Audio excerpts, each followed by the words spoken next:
iPhone 16 එකක් ගන්න එකද හොඳ නැත්නම් ඒ ප්‍රයිස් එකටම iPhone 15 Pro එකක් ගන්න එකද හොඳ?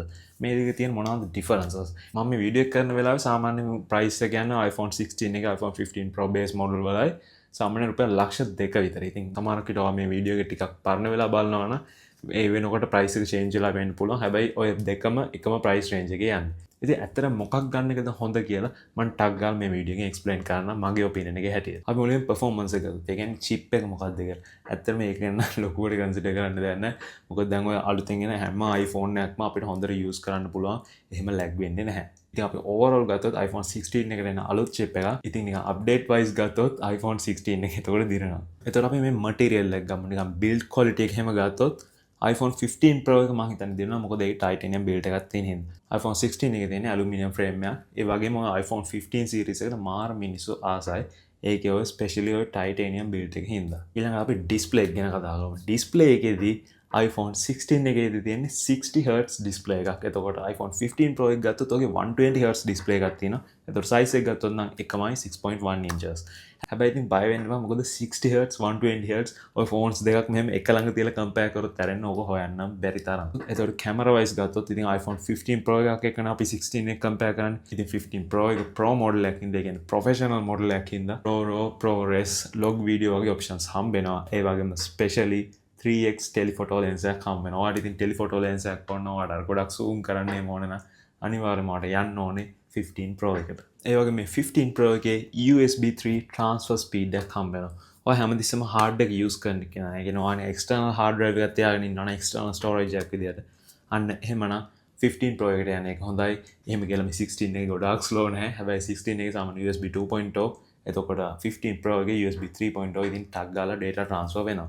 ඒත් ඉතින් day to day life එකේදී USB 2.0 එකයි 3.0 එකයි ලොකු වෙනසක් කියන්නත් බෑ. මොකද සාමාන්‍ය අපි දැම්මත් දාන්න සාමාන්‍ය පොඩි ෆයිල් එකක් නේ. ඊළඟට බැටරි ගැන කතා කරොත් ඉතින් iPhone 16 එක එකක් චුට්ටක් අලුත් ඒ වගේම නේ ඔප්ටිමයිසේෂන් එක අතින් ගොඩක් කට්ටිය user experience එකට ඉතින් මම ගොඩක් බයස් ලගෙන් තාලා තිනවා. ඔය iPhone 15 Pro 16 තියෙන කට්ටියගේ 15 Pro එකේ පොඩ්ඩක් නිකන් බැටරි එක බහින ගතියක් තියෙනවා.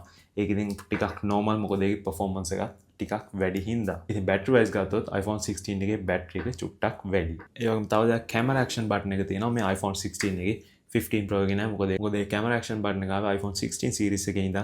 ඒ වගේම තව දෙයක් ඔය camera action button එක මම ගොඩක් කට්ටියගේ opinion එක ගත්තාම එයාලා use කරන්නම නැති තරම්. ඉතින් ඒක එච්චර ලොකු දෙයක් නෑ. ඒක නිකන් අර පට්ට fancy feature එකක් වගේ පේනවා අපි buy කරන්න යද්දි. ඉතින් අපි finally එක ගත්තාම phone එක නිකන් day to day use කරද්දී ඔක use වෙන්නෙම නැති තරම්. ඉතින් ඒක චුට්ටක් හිතලා බලන්න ඔය camera action button එක ඇත්තටම ඔයාලට ඕනද නැද්ද කියලා. ඒ වගේම ඊළඟට මම 16 එකේ දකින main advantage එක තමයි ඒක එකක් අර ලස්සනක් තියෙනවා නිකන් අමුතු 16 එකයි iPhone 17 එකයි එක වගේ නේද? ඉතින් 16 17 එකේ පොඩ්ඩක් අර difference එකක් නැති හින්දා 17 එකක් ගත්තා වගේ තමයි 16 එකක් ගත්තා කියන්නේ. ඒක ඇරෙන්න මම දකින අනිත් advantage එක තමයි මේ iPhone 16 එකේ 25 watts wireless charging support කරනවා. ඒක නම් මම දකින විදිහට සුපිරිම දෙයක්. මොකද iPhone 15 Pro එකේ තියෙන්නේ 15 watts. ඉතින් ඇත්තටම wireless charging වල 15 watts මට නම් මදි. මොකද 15 watts කියන්නේ ගොඩක් slow. ඒ කියන්නේ අපි අර wall adapter එකෙන් charge කරනට වඩා ටිකක් නෙවෙයි ගොඩක් slow. එතකොට අපි 25 watts wireless charging ගත්තොත් මාර්ම fast. ඒ කියන්නේ නිකන් අර අපි wall adapter එකෙත් සාමාන්‍ය ගොඩක් වෙලාවට අපි use කරන 20 watts adapter එකනේ.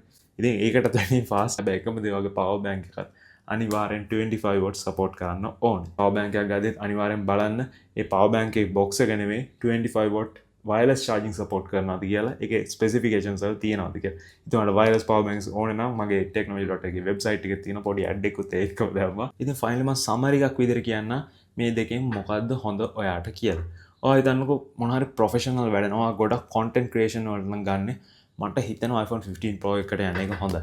හැබැයි ඔයා නිකන් day to day life එක නිකන් scroll කරන්න, browse කරන්න, සාමාන්‍ය photos ටිකක් ගන්න, videos ටිකක් ගන්න. අන්න එහෙමනම් ඔයාට මට හිතෙනවා iPhone 16 එක ගොඩක් හොඳයි කියලා. 15 Pro එකක් ගත්තත් ඇත්තටම කිසිම ප්‍රශ්නයක් නැහැ. මම නිකන් මගේ opinion එක හැටියට iPhone 15 Pro එක හොඳයි professionals ලාට. iPhone 16 එක හොඳයි සාමාන්‍ය day to day use එකට. ඉතින් තව පොඩි අඩයක් දාන්න මේ iPhones වලට especially iPhones වලට විතරයි දැනට තියෙන්නේ. Cases, Ugreen එහෙම phone cases, screen protectors තියෙනවා. අන්න ඒවත් ඇත්තටම highly recommended. ඔයාලට ඒවත් check කරන්න පුළුවන් mytechnology.lk එකේ website එකෙන්. ඉතින් ඔයාලා මොකද්ද prefer කරන්නේ? iPhone 15 Pro එකද iPhone 16 එකද? මම මේ වීඩියෝ ඇත්තටම කරේ මගේ buyers ලාගෙන් ඒ කියන්නේ අහලා iPhone 16 එකක් යූස් කරන කට්ටියකින් 15 Pro එකක් යූස් කරන කට්ටිය ඒගොල්ලෝගේ එක්ස්පීරියන්ස් එක අහලා ඉතින් මට කියන්න බැරි වුණ දෙයක් තියෙනවා නේ. ඒ වගේ මම මොන හරි කිව්ව දෙයක් වැරදි නම් අනිවාර්යෙන් ඔයාලගේ කමෙන්ට් එකක් දාන්න ඒක වැරද්ද හදාගන්න. මොකද ඒක අලුතෙන් iPhone 15 Pro එකක් හරි iPhone 16 එකක් හරි මේ දවස්වල ලක්ෂ දෙකක් තියන ෆෝන් එකක් ගන්න ඉන්න එක්කෙනෙක්ට වැදගත් වෙයි.